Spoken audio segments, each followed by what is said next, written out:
salli alaihi wasallim. Allahumma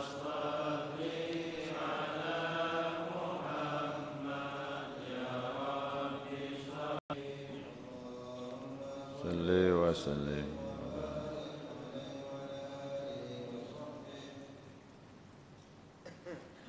Bismillahirrahmanirrahim. Alhamdulillahi rabbil alamin. Allahumma salli ala nuril anwar wa sirril asrar wa tiryakil aghyar wa miftahi babil yasar sayyidina wa maulana Muhammadinil mukhtar wa alihi al-athhar wa ashabil akhyar adada ni'amillahi wa ibdalih. Subhanaka la ilma lana illa ma 'allamtana innaka antal alimul hakim. Allahumma dzakirna ma nasina wa 'allimna ma jahilna wa la haula wa la quwwata illa billahil 'aliyyil 'azim. Qala musannif rahimallahu ta'ala wa nafa'ana bi'ulumihi fid dharain amin. Jamaah salat subuh rahimakumullah. Assalamualaikum warahmatullahi wabarakatuh. Alhamdulillah, senantiasa kita maturkan pujian dan syukur kita kepada Allah atas limpahan rahmah hidayahnya. Subuh ini kita dapat melanjutkan kajian kita, mudzakarah kita, panduan kitab Fathul Mu'in. Kita memasuki rukun berikutnya, wasaminuha, ya rukun salat yang ke-8. Rukun salat yang ke-8 yakni julusun bainahuma ay sajdatain. Itu duduk di antara keduanya, maksudnya duduk di antara dua sujud. Nah, duduk di antara dua sujud itu hukumnya wajib, termasuk rukun. Adapun bacaannya nanti kita bahas sunnah saja. Di siapa yang duduk dia diam sah. Kerana duduknya wajib, bacaannya sunnah. Itu perbedaan. Nah, duduk di sini minimal ayastawiya jalisan wa akmaluhu ayati fihi biddu'a ila akhir. Jadi duduk di sini minimal dia duduk tegak. Ya, dari sujud Allahu Akbar dia duduk, nampak dia tegak duduk itu. Itu minimal. Yang sempurnanya nanti kita bahas. Di samping tegak diiringi bacaan-bacaan doa dan ada tumakninanya nanti itu. Jadi saya ulangi, minimal dia duduk, bangkit dari sujud itu tegak.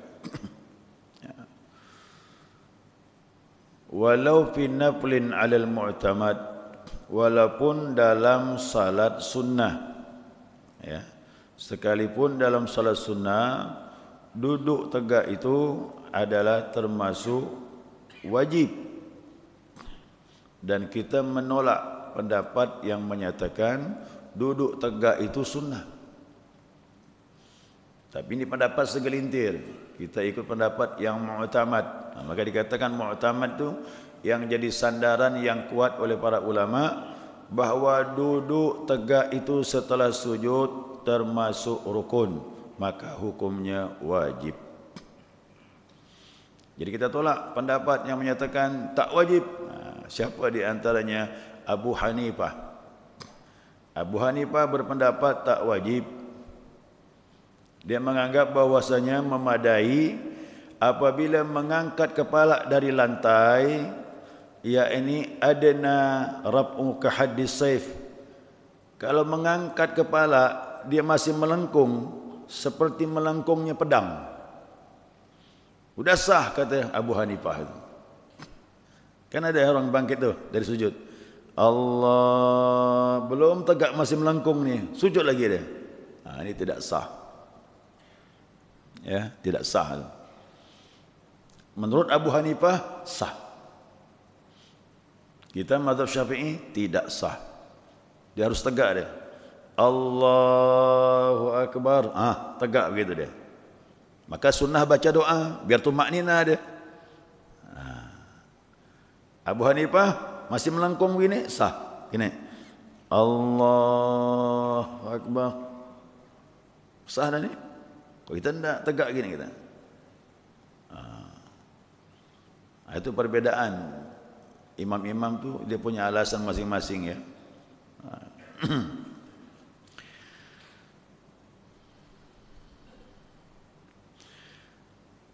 Kita bantah dengan hadis Nabi SAW. Ya, dalam hadis sahihain, dua ahli hadis Imam Bukhari dan Muslim.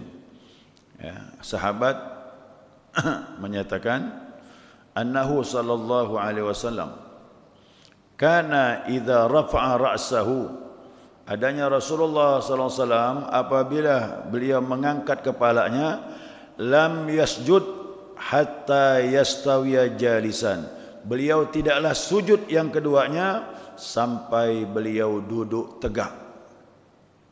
Itu dasarnya hadis itu ya. Sampai beliau duduk tegak. Maka kita tolaklah pendapat Imam Abu Hanifah.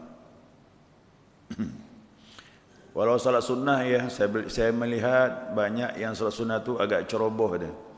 Belum tegak duduk sujud lagi dia. Itu hati-hati. Fardu sunnah sama hukumnya, wajib dia duduk tegak itu.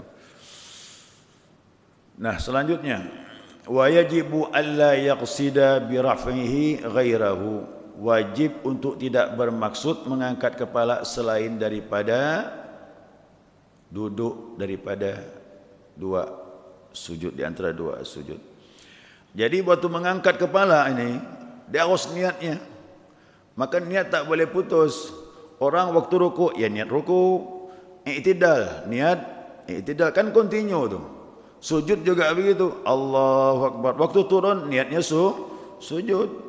Demikian juga duduk di antara dua sujud. Begitu mengangkat kepala, dia niat duduk di antara dua sujud. Nah, jadi tak boleh ada niat yang lain. Nanti kita bahas bab sujud nanti itu, agak panjang.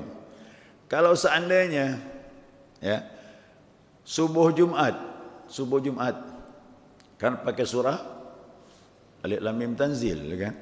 Nah, begitu sampai kalimat fahum la yastakbirun, sujud tilawah kan. Nah, lalu dia turun. Begitu turun berubah pula niatnya. Udahlah rukuk je lah, tak jadi sujud. Batal dia. Karena niat asalnya sujud tilawah. Makanya niat itu continue jalan terus.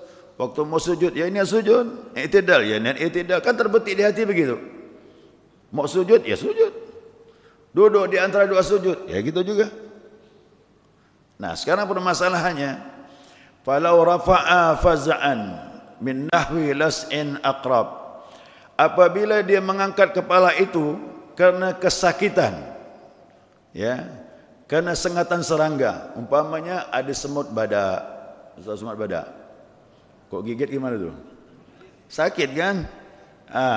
Waktu dia sujud, kakinya digigit semut badak. Lalu dia bangkit dari sujud. Dibetulkannya tempat yang sakit itu.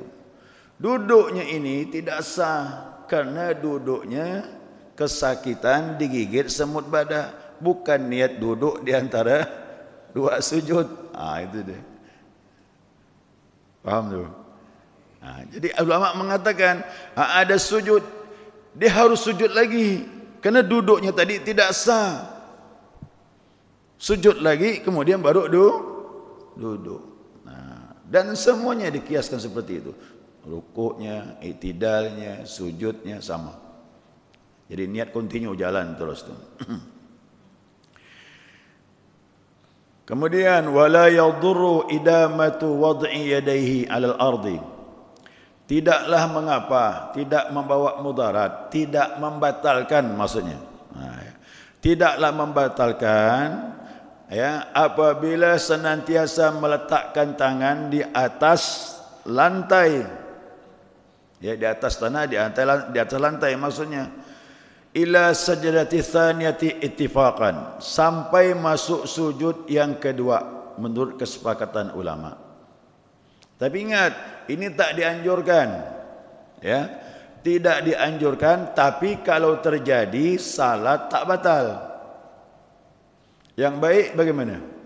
Dikerjakan atau tidak? Lebih baik tidak usah dikerjakan. Tapi kalau terjadi tak batal, yang mana itu? Tangan tetap di lantai. Dari mulai sujud sampai dia bangkit dari sujud, tangan di lantai. Sampai sujud yang kedua, tangan pun tetap ke lantai. Susah juga mau praktikkan ya.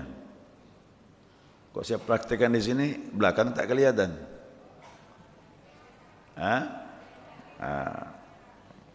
Dengan kalimat bisa dipahami. Ya. Sujud nih, begitu bangkit dari sujud, tangan tetap di lantai. Allahu Akbar. Sehingga tangan bersejajaran dengan tubuh. Nanti sujud yang kedua gitu juga, didorong tangan ke depan, tapi tetap menempel di lantai. Ini tak sunnah, tapi kalau terjadi tak batal, karena dia dihitung masih kategori duduk. Yang wajib itu duduknya itu. Adapun caranya sunnah. Tahiyat akhir juga begitu. Yang wajib itu duduk, caranya sunnah. Tahiyat awal iftirash, tahiyat akhir tawarruk. Caranya itu sunnah. Yang penting dia duduk, duduknya itu yang wajib. Ya, duduknya itu yang wajib. Cuma sebaik-baik ibadah kita ikut duduk yang wajib, ditambah lagi yang disunnahkan Nabi Muhammad sallallahu alaihi wasallam. Fikih bicara begitu, Pak. Fikih bicara batas minimal yang tak membatalkan, nanti bicara yang paling afdal, yang sangat disunnahkan. Ya, fikih seperti itu pembahasannya. Ya. Kira-kira mau dipraktekkan enggak nih? Yang depan yang mandang tapi ni. Ada? Ada yang fokus ada?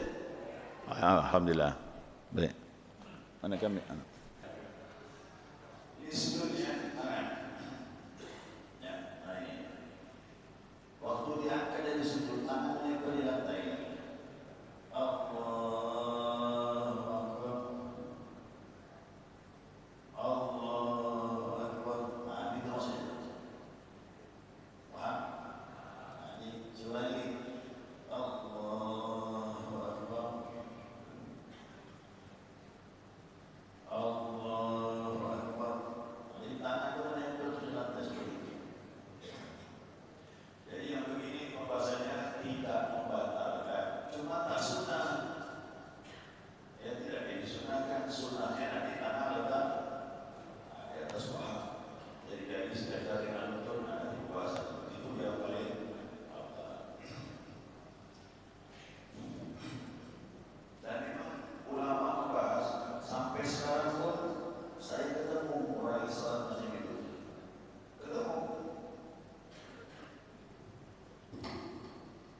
Yang berpendapat bahwasanya, ya, apabila meletakkan tangan seperti itu, menempel ke lantai dari sujud, bangkit dari sujud sampai sujud yang kedua, tangan tetap menempel di lantai, maka mereka berpendapat batal. Ada pendapat ulama mengatakan batal. Tapi ittifaq tadi telah disepakati ulama, mayoritas seperti itu tidaklah batal. ولا يطوله ولا اعتدالا لأنهما غير مقصودين لذاتهما بل شرع للفصل. Tidak dianjurkan untuk memperpanjang daripada duduk di antara dua sujud, dan juga tidak disunnahkan memperpanjang i'tidal. Jadi duduk di antara dua sujud dengan i'tidal ini rukun yang pendek. Boleh saya katakan lagi, rukun yang paling pendek dalam salat. Apa fungsinya? Fungsinya dia sebagai pemisah saja. Ya, sebagai pemisah. Jadi kalau duduk itu dia pemisah antara dua sujud. I'tidal pemisah antara berdiri dengan ruku. Dan selain ini rukun panjang, berdiri rukun panjang, boleh baca surah panjang-panjang, tidak masalah. Ruku rukun yang panjang. Nabi ruku sampai 50 ayat, kira-kira membaca 50 ayat lamanya itu. Sujud apakan lagi. Jadi sujud, ruku, berdiri itu rukun yang panjang. Yang paling pendek dua tadi. I'tidal dengan duduk di antara dua sujud.